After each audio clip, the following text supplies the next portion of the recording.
Bonjour à toutes et à tous, nous sommes le lundi 28 juin 2021. Au sommaire, aujourd'hui, au lendemain d'élections régionales catastrophiques pour son parti, Emmanuel Macron semble remettre en selle la réforme des retraites. Coup de bluff, entêtement. Est-ce réaliste dans le contexte social et politique du moment? Notre invité s'appelle Mickaël Zemmour, il est économiste, spécialiste de la protection sociale et de la sécurité sociale. Et puis, nous rejoindrons Khaled Drareni, journaliste indépendant devenu le symbole de la liberté de la presse en Algérie, mais aussi Maroc, où la répression contre les journalistes et les défenseurs des droits humains s'intensifie. Bienvenue, c'est à l'air libre, l'émission quotidienne de Mediapart.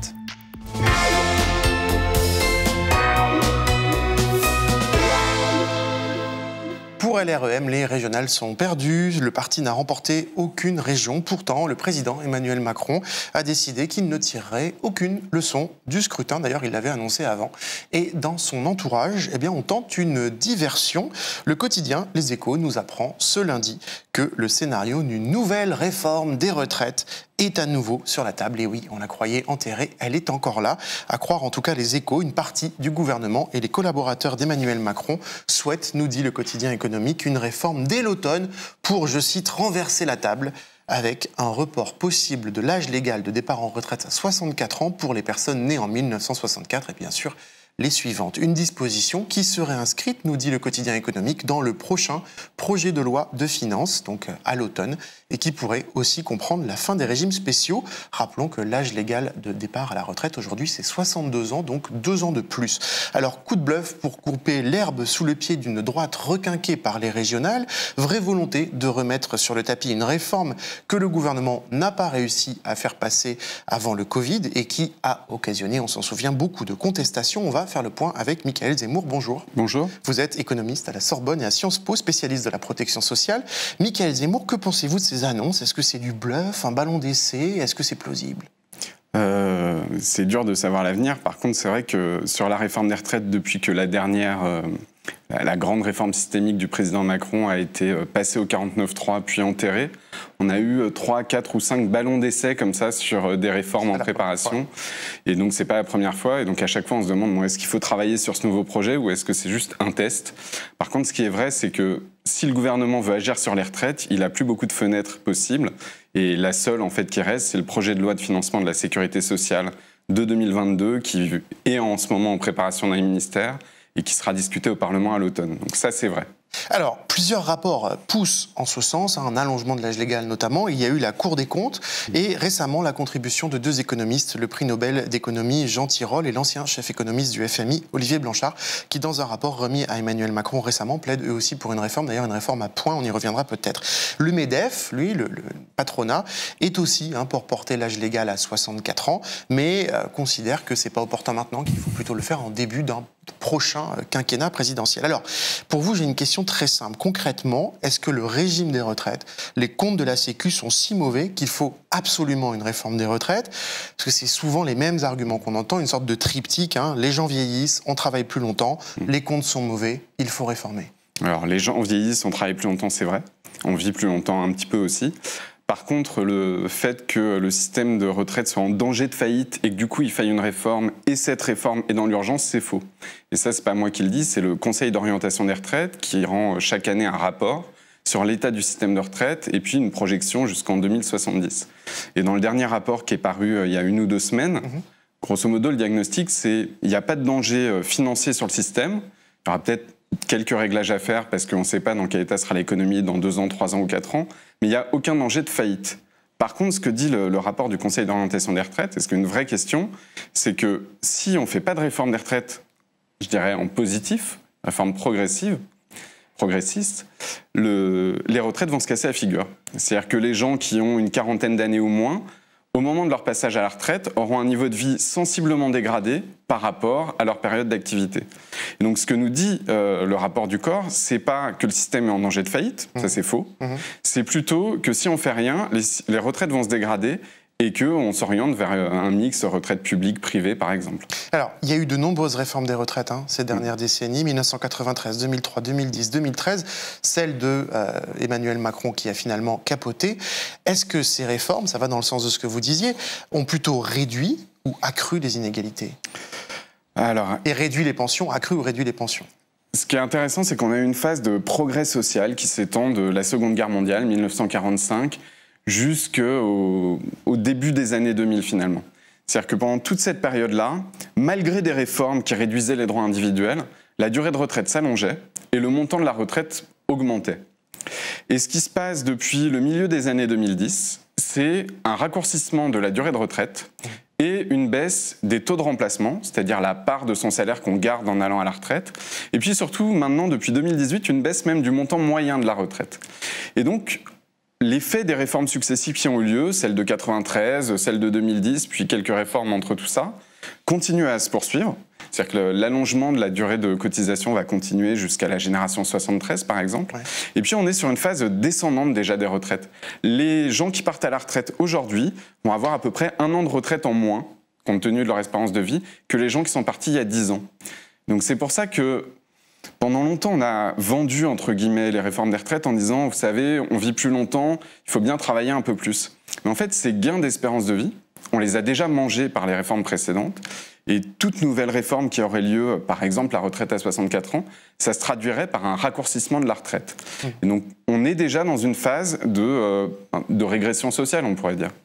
Le chercheur Bruno Palier, il estime dans une tribune au Monde que repousser, qui est un spécialiste des retraites, que repousser l'âge du départ à la retraite sans autre forme de mesure d'accompagnement grossirait mécaniquement les rangs des chômeurs. Est-ce qu'il a raison ? Alors oui, c'est ce qu'on a observé avec la réforme de 2010. En fait, quand on décale l'âge de la retraite, il se passe 2 choses à la fois. Ouais. Il y a des gens qui travaillent plus longtemps, c'est ceux qui veulent et ceux qui peuvent. Donc les gens, en gros, qui sont en emploi au moment de la retraite, si vous décalez l'âge de la retraite ou décalez l'âge de cotisation, ils vont travailler plus longtemps. Et on a vu ça se produire entre 2010 et 2018. Mais dans le même temps, il y a plein de personnes qui sont hors de l'emploi bien avant l'âge de la retraite. Et ces personnes-là, elles vont passer un temps plus long au chômage, en invalidité, au RSA ou sans revenus, à vivre des revenus de leur conjoint. Et il y a des chercheuses et des chercheurs qui ont montré qu'à chaque réforme des retraites, en fait, il y avait des effets de déversement vers l'UNEDIC, l'AAH, dont on a beaucoup parlé. L'allocation adulte handicapé. Exactement. Ou le RSA. Et donc, effectivement, tirer... Il faudrait craindre les mêmes effets ici, c'est-à-dire un effet d'appauvrissement, d'une certaine façon. Un effet d'appauvrissement et d'augmentation des inégalités, encore plus fort, en fait, parce que c'est pas la même chose de passer à la retraite de 60 à 62 ans que de 62 à 64. Justement, un report de l'âge légal à 64 ans, est-ce que c'est possible? Est-ce que c'est réaliste au vu des conditions de travail et du contexte du marché de l'emploi, surtout en sortie de pandémie, là? Est-ce que c'est possible? C'est dans les mains du gouvernement. Il peut le faire techniquement. Est-ce que beaucoup de gens arrivent jusqu'à 64 ans en réalité en pratique aujourd'hui? Est-ce que c'est sérieux de le faire aujourd'hui? Non. Alors, l'âge moyen de la retraite, il doit être autour de 63 ans. Mais en fait, ce que nous montrent les statistiques, c'est qu'il y a beaucoup de personnes qui ne sont plus en emploi au moment où elles prennent leur retraite. Donc, il y a des gens qui attendent plus d'1 an pour liquider leur retraite, soit au chômage, soit en inactivité. Déjà parce que la barre est un peu trop haute. La deuxième chose, c'est qu'on est dans une période de crise économique et qu'on sait qu'au moins à court terme, quand on déplace l'âge de la retraite, ça rajoute des seniors sur le marché du travail et ça a tendance à faire augmenter le chômage, au moins à court terme. Et donc si on fait ça maintenant, dans une période où le chômage est très élevé, et ce que nous disent les prévisions économiques, c'est que ça va continuer encore quelques mois, on risque d'aggraver ce problème-là. Donc ça paraît pas sérieux. Et puis je voudrais rajouter quelque chose, c'est que ça serait une mesure particulièrement brutale. Le ballon d'essai dont on parle... Passer de 62 à 64, comme ça, on passerait très rapidement sur les projections. La fuite, elle vient des Échos ce matin, et les Échos nous disaient, on fait ça en 4 ans. C'est-à-dire la génération 61, vous pensiez partir à 62 ans, c'est 62 ans et 6 mois. Génération 1964, vous partez à 64 ans. Et donc vous prenez 2 ans dans la vue en quelques mois. Et donc ça veut dire qu'on concentrerait des économies très importantes, 14 milliards d'euros d'économies, sur à peine 3 millions de personnes, c'est-à-dire les gens qui sont entre 55 et 60 ans aujourd'hui, quoi. Alors qu'à côté, on a, 26 millions de cotisants, on a 16 millions de retraités. Donc ça serait une réforme encore plus brutale que celle qu'on a connue, par exemple, avec la réforme Fillon. Ce serait quoi une bonne réforme des retraites, si bonne réforme des retraites il y a? Alors déjà, ce serait un bon débat sur les retraites. C'est-à-dire qu'avec la réforme de Levoy, Macron ou Bruno Le Maire, le gouvernement passe son temps à créer des faux problèmes pour imposer ses réponses. C'est-à-dire? Les faux problèmes, c'est au secours, le système est en déficit, en faillite. C'est pas vraiment le cas. Le système est trop compliqué. Oui, c'est vrai, mais on peut faire des ajustements. Et les réponses qu'il veut imposer, en réalité, c'est un système en pilote automatique, ça c'était la réforme systémique qui a été abandonnée, et puis c'est une baisse de la part des retraites dans l'économie, c'est une obsession. D'accord. Une vraie question qu'on peut poser à notre système de retraite, c'est quelle retraite on veut aujourd'hui et pour dans 10 ans, 15 ans, 20 ans. La France, elle a un truc particulier, c'est qu'en France, la plupart des retraités, ils vivent que de leur retraite publique. Il n'y a pas de retraite privée à côté. Ils ont des économies dans leur logement, un peu dans leur assurance vie, mais par contre, la retraite, c'est public. Et donc, la vraie question qu'il faut se poser, c'est est-ce qu'on veut faire comme dans les autres pays européens, c'est-à-dire aller vers un système mi-public, mi-privé. Et ce qu'on a vu dans les autres pays européens, c'est que ça s'accompagne de retraites plus faibles et d'un peu plus d'inégalités. Parce que les retraites privées, c'est globalement plus inégalitaire. Ou alors, est-ce qu'on veut garder la spécificité française, et auquel cas il faut se donner des objectifs d'âge, mais aussi de niveau de vie des retraités. Pas laisser le système dériver comme ce qui est prévu actuellement. Et donc, on a des vraies questions à poser sur le système de retraite, et une bonne réforme, ça serait une réforme qui poserait ça sur la table. Quels objectifs on se donne, par exemple, pour les gens qui ont 30 ans ou 40 ans aujourd'hui, quelle retraite on leur promet? Oui, puis on pourrait parler aussi des populations les plus précaires, dont on a beaucoup parlé au moment de la pandémie, des gens qui peuvent avoir des parcours hachés, mais qui sont ces gens qui étaient en première ligne. Ils ne sont jamais vraiment pris en compte dans les réformes des retraites, non? Alors, c'est vrai que quand on regarde les réformes des retraites, elles sont toujours faites avec une carrière type en tête. C'est ça. La carrière de l'ouvrier masculin à carrière complète sans interruption. Pendant très longtemps, on n'a même fait que cette carrière-là. Et les chercheurs montrent que dans les années 80, quand on disait « et alors sur les femmes ?» Ah ben on ne sait pas. Parce qu'on n'avait pas les carrières, on dit atypiques, mais en fait juste hachées de beaucoup de femmes. Et encore aujourd'hui, il y a des vraies questions que pose notre système. Il y a le fait que beaucoup de femmes ont des carrières très incomplètes parce qu'on a fixé des critères, des objectifs sur le modèle de cette carrière masculine.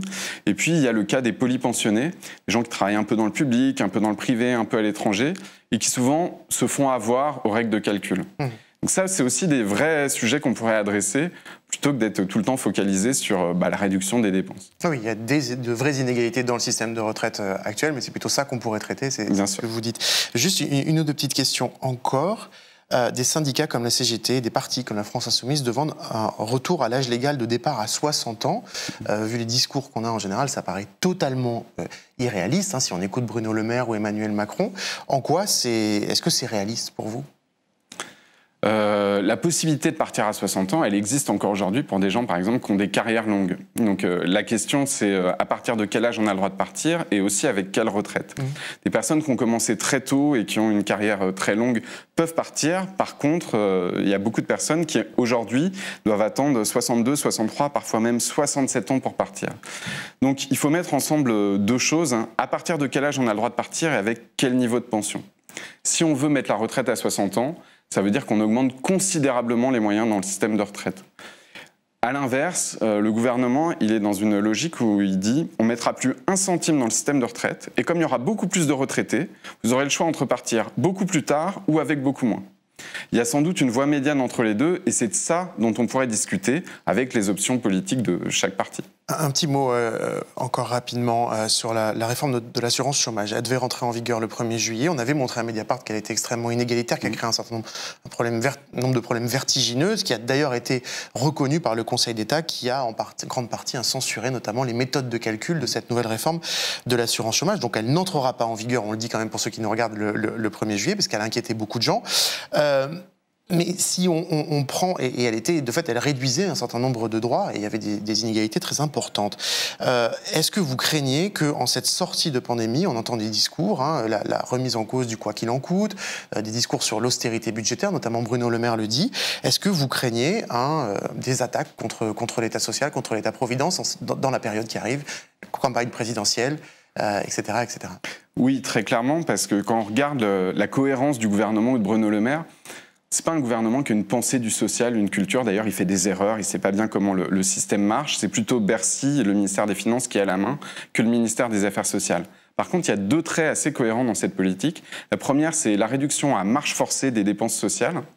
Ce qui est un problème parce que les besoins sociaux, eux, augmentent. Le chômage, il est très haut, les besoins de santé sont très hauts, les besoins de retraite sont très hauts. Donc la réduction des dépenses à marche forcée, ça c'est une constante. Et puis la deuxième constante, c'est on vous protège que si vous avez gagné de l'argent sur le marché du travail. Donc on va faire un système de retraite à points, l'assurance chômage, on vous enlève les périodes non travaillées pour calculer vos droits. Donc il y a vraiment ces deux cohérences-là. et qui sont des attaques frontales contre notre système tel qu'il fonctionne. Merci beaucoup, Mickaël Zemmour. On suivra bien sûr évidemment tout ça sur Mediapart, que ça ait lieu ou pas dans les prochaines semaines et les prochains mois. Vous êtes économiste, je le rappelle, à Paris 1, Panthéon-Sorbonne et à Sciences Po. On va maintenant partir en Algérie et au Maroc. C'est vous. Rachida El Azzouzi va rentrer sur le plateau. Bonjour Rachida, journaliste à Mediapart au pôle international, ça va? Salut Mathieu, bonjour. Bonjour, bienvenue ici. Alors, faire son métier de journaliste, est-ce toujours possible en Algérie et au Maroc? On peut en douter, au vu des intimidations et de la répression qui s'abat contre eux ces derniers mois, dans ces deux pays particulièrement. Rachida, on va en parler avec toi, mais aussi en duplex depuis l'Algérie avec le journaliste Khaled Drareni. Bonjour. Bonjour. Bonjour. Khaled, vous avez 41 ans, vous êtes le fondateur du site d'information Casbah Tribune et animateur bien connu sur Radio M. Vous êtes aussi correspondant de TV5 Monde et de Reporters sans frontières. Alors vous avez passé 11 mois en prison entre 2020 et 2021 après avoir couvert le mouvement social du Irak, ce mouvement pacifique qui a fait vaciller le pouvoir algérien. Vous avez été libéré en février dernier après une grâce présidentielle. On va revoir votre réaction, c'était à votre sortie de prison.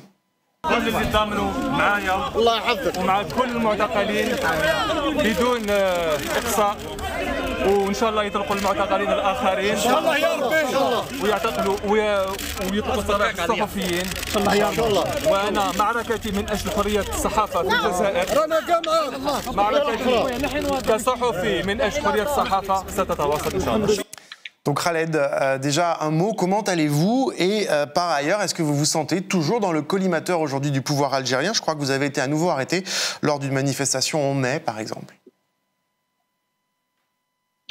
Oui, je vais très bien. La dernière interpellation, c'était le 10 juin dernier, où j'avais été placé en garde à vue pendant près de 48 heures, avec notamment le journaliste Yassan Al-Qadi et le militant politique Karim Tabou. Moi, je vais bien. C'est la liberté de la presse qui va très mal en Algérie. Une dizaine de journalistes sont sous le coup de poursuites judiciaires. Deux d'entre eux, Yassan Al-Qadi et Mostafa Benjama, sous contrôle judiciaire. Et bien sûr, notre confrère Rabah Karesh est en détention depuis 70 jours. Alors on va en parler justement de Rabah Karesh, mais on va revenir sur les circonstances de votre arrestation en mars 2020.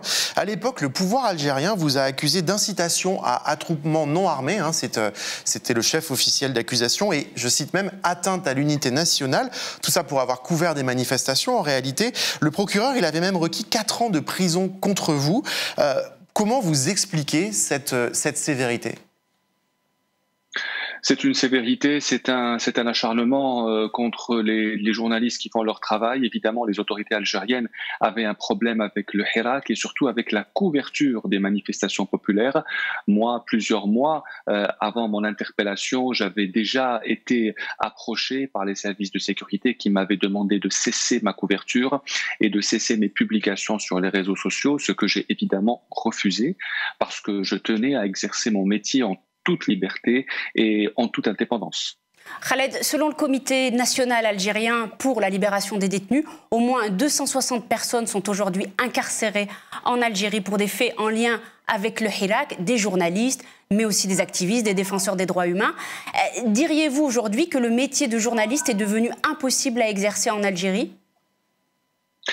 Eh bien, je vais vous étonner parce que ce chiffre hier a dépassé la barre des 300. Il y a aujourd'hui officiellement en Algérie 300 détenus d'opinion, 300 hommes et femmes en prison pour avoir exprimé une opinion, pour avoir manifesté, pour avoir tenu une pancarte ou pour avoir écrit un commentaire sur Facebook. 300 détenus d'opinion. Pour ce qui est du travail du journaliste, oui, il est impossible de l'exercer aujourd'hui. Lorsqu'on veut être un journaliste libre et indépendant. Aujourd'hui, on ne peut plus exercer son travail comme on le veut. Il y a des pressions, que ce soit contre les journalistes indépendants, contre les correspondants de presse étrangère. Vous savez très bien que le bureau de France 24 a été fermé il y a une dizaine de jours. Donc c'est de plus en plus difficile de faire son travail en toute liberté lorsqu'on est un journaliste en Algérie. Alors Khaled Drareni, vous avez dit, vous êtes loin d'être le seul journaliste harcelé par le pouvoir algérien. C'est aussi le cas par exemple d'Hissane El Kadi. Il est journaliste, directeur de la station Radio M et du site Maghreb Émergent, censurés tous les deux par le gouvernement algérien, ces médias. El Kadi sous contrôle judiciaire depuis le 18 mai car il est accusé entre autres de diffusion de fausses informations à même de porter atteinte à l'unité nationale et de perturbation des élections. Quelques heures avant sa convocation au commissariat en mai 2021, il avait annoncé qu'il ne répondrait même pas aux questions de la police. إذن اليوم راح نقوم بإضراب على الكلام إلى الأسئلة الاستنتاق تاعي يدور حول العمل المهني تاعي. المشكل باين يعني ما نكذبوش ما بيناتنا، المشكل سياسي. D'ailleurs, Khaled, c'est avec lui, Hissane El Kadi, que vous avez été arrêté, séquestré et soumis à un interrogatoire sans motif pendant près de 48 heures. C'était en juin dernier, 2 jours avant les élections législatives. Alors, il y a aussi une autre personne, elle s'appelle Kenza Katou. C'est une de vos collègues à Radio M. Elle a été arrêtée violemment pendant une marche du Irak.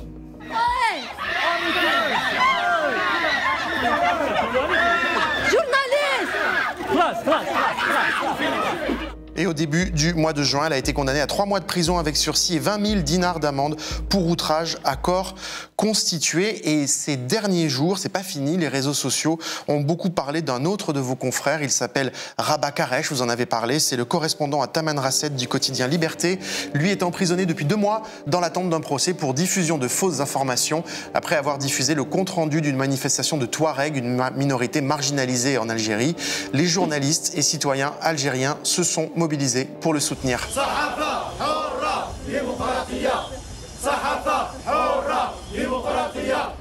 Et un collectif a été créé pour demander sa libération. Vous en faites partie, Khaled Drareni, sur les réseaux sociaux. Le hashtag #FreeRabahKaresh rassemble les tweets de ses soutiens. Khaled Drareni, à travers vous, à travers eux, que cherche exactement le pouvoir algérien ? Non, le pouvoir algérien veut une presse soumise, veut des journalistes soumis, comme ça a toujours été le cas depuis des dizaines d'années. Mais il faut savoir qu'il y a eu un 22 février 2019, qu'il y a eu un hirak historique, des millions d'Algériens qui sont sortis dans la rue pour réclamer leurs droits, pour une Algérie libre et démocratique. Et évidemment, les journalistes, beaucoup de journalistes ont profité de ce mouvement de protestation pour réclamer leur liberté et se battre pour la liberté de la presse, même s'il faut le reconnaître, les journalistes que vous venez de citer, comme Hissane El Kadi et bien d'autres, se sont battus pour la liberté de la presse bien avant le 22 février 2019 et nous avions déjà des problèmes avec les autorités bien des années avant le début du hirak algérien. Il y a tout juste 2 ans, moi j'ai été suspendu de ma chaîne en 2014 à cause d'une interview avec l'ancien Premier ministre Abdelmalek Sellel pour ne vous donner que cet exemple. Mais aujourd'hui, c'est ça, lorsque vous parlez avec les autorités, vous leur dites pourquoi est-ce que Rabah Karesh est en prison, on va vous dire non, il n'a pas respecté la loi, il a abordé un sujet qui est grave aujourd'hui, celui des régions dans le sud et dans le désert. En fait, la loi algérienne interdit d'emprisonner les journalistes, mais elle n'est tout simplement pas appliquée, elle n'est pas respectée. On ne demande pas aux autorités algériennes de faire des lois exceptionnelles, on demande juste aux autorités algériennes de respecter les lois qu'ils ont elles-mêmes mis en place. On ne place pas un journaliste pour un délit de presse en prison et Rabah Karesh, dont vous venez de parler, est en prison pour un article de presse publié dans un quotidien national. Ouais. Alors, au Maroc voisin aussi, les journalistes sont traqués par les services du roi Mohamed VI. Omar Radi, journaliste d'investigation, caillou dans la chaussure du régime, on pourrait dire, est en détention depuis 1 an.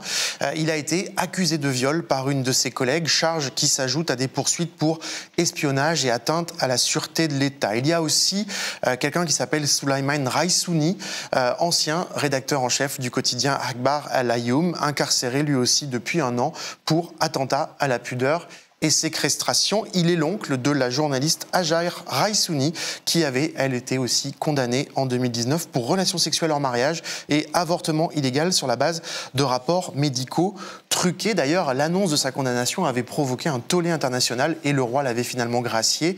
Je signale que Omar Radi et Souleymane Raissouni ont tous les deux fait une grève de la faim pour protester contre leur incarcération. Ils sont tous les deux très affaiblis à l'heure où on parle. Khaled, est-ce que c'est la même intensité de répression contre la presse au Maroc ou en Algérie ? Je ne sais pas si vous le savez, mais les relations entre les deux régimes, algérien et marocain, sont extrêmement mauvaises, surtout depuis ces dernières semaines. Il n'y a aucune entente entre Alger et Rabat, sauf dans la répression contre les journalistes. Et là, je sens qu'il y a une véritable unité intermaghrébine. La situation est la même si le Maroc est un peu mieux classé dans le rapport de la liberté de la presse de Reporters sans frontières, mais la situation est la même. Le régime marocain, comme le régime algérien, veut une presse aux ordres, veut contrôler les journalistes. Et c'est pour ça qu'on voit le cas aujourd'hui de Slimane Raissouni et d'Omar Hadi. Et bien sûr, c'est une stratégie aussi des autorités marocaines de leur trouver d'autres raisons d'emprisonnement que le délit de presse, en invoquant bien sûr le viol et d'autres délits de droit public pour éviter de dire, comme c'était le cas pour moi, qu'il y a des journalistes en prison au Maroc, puisque pendant 11 mois, les autorités algériennes disaient sur mon cas qu'il n'y avait pas de journalistes en prison en Algérie. Je réitère évidemment ma solidarité avec Omar Hadi et Slimane Raissouni qui aujourd'hui dépassent les 84 jours de grève de la faim. Rachida, tu es avec nous. Cette stratégie très spécifique au Maroc, très utilisée au Maroc, d'inculper des journalistes pour des accusations liées aux bonnes mœurs, est-ce que c'est nouveau ? Ce n'est pas nouveau, mais jusque-là, c'était utilisé à dose homéopathique. Par exemple, sous Hassan II, pendant les années de plomb notamment, les journalistes étaient poursuivis pour des accusations en lien direct avec leur métier de journaliste, avec leurs écrits, leurs opinions. On faisait tout pour étouffer financièrement, économiquement les journaux, pour les contraindre à mettre la clé sous la porte. Cela existe aujourd'hui toujours sous Mohamed VI, le fils de Hassan II, mais il y a cette nouveauté qui s'est pas industrialisée, mais qui en tout cas se multiplie dans l'arsenal répressif marocain, qui est donc d'instrumentaliser les affaires de violences sexuelles. De nombreux journalistes aujourd'hui et opposants sont accusés de viol, de traite d'êtres humains, de relations sexuelles hors mariage. Une instrumentalisation qui interpelle et qui survient pas n'importe quand, qui survient dans la temporalité post-MeToo et qui permet, par l'instrumentalisation des combats féministes, d'avoir une répression plus exacerbée et d'empêcher un soutien notamment à l'international envers ces personnes-là qui, sous Hassan II, avaient le prestige de l'opposant traqué par le régime pour ses idées, ses écrits, ses reportages. Et je signale que tu sais de quoi tu parles, puisque tu as notamment beaucoup travaillé sur cette histoire, Omar Hadi. Tout à fait. Et j'ajouterai juste un point, cette instrumentalisation, elle est terrible parce qu'elle nuit avant tout à qui ? Aux victimes de violences sexuelles. Ouais. Puisque aujourd'hui, n'importe quelle femme ou victime de violences sexuelles qui voit sa parole frappée du soupçon permanent, n'importe quel opposant ou journaliste peut crier, qui viole, peut crier à la machination politique. Je crois que tu avais une question pour Khaled Drareni. Oui, tout à fait. Khaled, quel message aujourd'hui vous souhaiteriez envoyer aux autorités françaises, par exemple, aux pays comme la France, qui continuent de coopérer avec le Maroc et l'Algérie sans jamais attaquer publiquement à voix haute ce qui se produit aujourd'hui, la liberté de la presse attaquée, par exemple? Oui, ça, nous l'avions remarqué, surtout lorsque nous étions en prison, nous avions remarqué cette collusion parfaite, cette alchimie entre les autorités algériennes et françaises sur le volet politique et économique, certainement. Moi, je n'ai rien à demander aux autorités françaises. Vous savez, les Algériens ont un rapport épidermique avec tout ce qui est ingérence. Je pense que les Algériens n'ont besoin ni d'une ingérence positive, ni d'une ingérence négative des autorités françaises sur le dossier algérien. Les Algériens ont juste besoin qu'on les écoute, qu'on écoute la voix du peuple, qu'on écoute la voix de ces millions d'Algériens qui sortent dans la rue depuis le 22 février 2019 pour le triomphe de l'Algérie des libertés, de l'Algérie du droit, de l'Algérie pour laquelle se sont battus nos ancêtres et nos familles pour son indépendance. Khaled Drareni, juste une dernière question. Le Irak, à partir de 2019 en Algérie, ça a été un mouvement social extrêmement puissant. Vous venez d'en parler. Est-ce qu'après ces contestations aujourd'hui, aussi les attaques contre la presse, vous estimez que la chape de plomb est retombée aujourd'hui sur l'Algérie ou qu'il reste encore des ferments de contestation très fortes aujourd'hui ? Je ne pense pas que la chape de plomb soit retombée, même si, comme vous le savez, depuis le 14 mai, d'ailleurs jour de l'arrestation de la journaliste Kenza Katou, depuis le 14 mai, la police algérienne réprime les manifestations. Il n'y a plus de manifestations du Hirak dans la quasi-totalité des villes algériennes, excepté à Béjaïa et à Tizi Ouzou. C'est une décision des autorités d'interdire ces manifestations qui étaient pourtant pacifiques, qui étaient totalement pacifiques, et c'est ce qui faisait la force du Hirak algérien. C'est l'aspect pacifique de ces manifestations, mais comme le disent beaucoup beaucoup de figures du Hirak et de l'opposition. Le Hirak algérien, ce n'est pas que des manifestations, c'est aussi des réunions, des consultations entre l'opposition et les partis politiques. Il y a une force de proposition, il y a des alternatives qui sont proposées, mais qui ne sont pas écoutées. Rachida, même question un peu sur le Maroc. Il y a eu le mouvement du RIF, c'est plus ancien, 2016-2017. On ne peut pas forcément comparer tout le temps la situation entre le Maroc et l'Algérie, c'est des situations politiques différentes. Mais est-ce qu'aujourd'hui, pareil, le Maroc est sous une chape de plomb? Même réponse que Khaled en Algérie. Malheureusement, effectivement, la chape de plomb n'est pas retombée, elle s'est même, je dirais, alourdie, encore plus avec la pandémie de Covid-19, qui a été une aubaine formidable, tant pour le régime marocain que pour le régime algérien. J'ajouterais que pourquoi on utilise ainsi le bâton répressif dans ces pays? Parce que ce sont deux régimes, deux pays qui sont acculés, notamment économiquement et socialement. Il s'agit aujourd'hui d'éteindre toute velléité de protestation.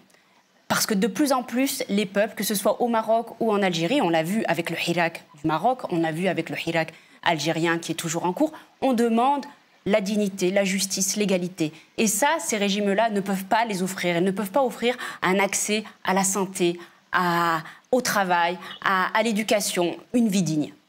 Merci beaucoup, Rachida. Pour vous, le mot de la fin, Khaled Drareni, est-ce qu'il y a quelque chose que vous souhaitez ajouter, un message à faire passer? Le seul message que j'ai à faire passer, c'est qu'aujourd'hui, les journalistes algériens sont déterminés. Ils sont déterminés à travailler en toute liberté, en toute indépendance, quelles que soient les difficultés. Nous sommes déterminés à faire libérer notre confrère qui est croupi en prison depuis 71 jours, juste pour avoir fait son travail de journaliste. Et il ne peut y avoir d'État libre, moderne, indépendant et démocratique sans une presse libre et indépendante. Le combat pour une presse libre en Algérie n'est pas seulement le combat des journalistes, mais c'est le combat de tous les Algériens. Merci beaucoup, Khaled Drareni. Vous étiez avec nous depuis l'Algérie.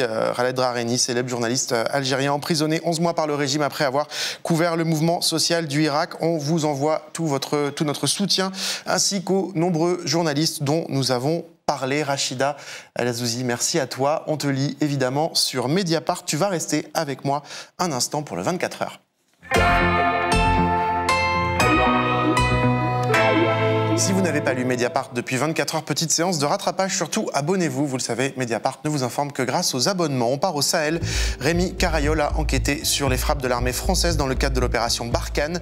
Des bombardements qui ont touché des civils. Des chercheurs soupçonnent la France de mener, comme les États-Unis au Moyen-Orient, des frappes signatures fondées sur une interprétation très contestable du droit de la guerre. On en parlera d'ailleurs demain ici dans À l'air libre. Lisez cet article, il est vraiment fascinant et inquiétant. Armée toujours, mais à Paris cette fois, plus précisément au ministère de la Défense, Justine Brabant révèle que les chauffeurs du cabinet de Laurence Parly sont dans la tourmente. L'un est mis en examen pour trafic d'armes, un autre en permis probatoire, le tout à cause d'une réorganisation menée tambour battant en 2020. Enfin, notre journaliste sociale Cécile Hautefeuille s'est penchée sur la pénurie de main-d'œuvre dans le secteur de la restauration. Les profils qualifiés ont abandonné, les patrons désemparés s'inquiètent. Reportage dans l'Hérault donc de Cécile Hautefeuille à lire sur Mediapart.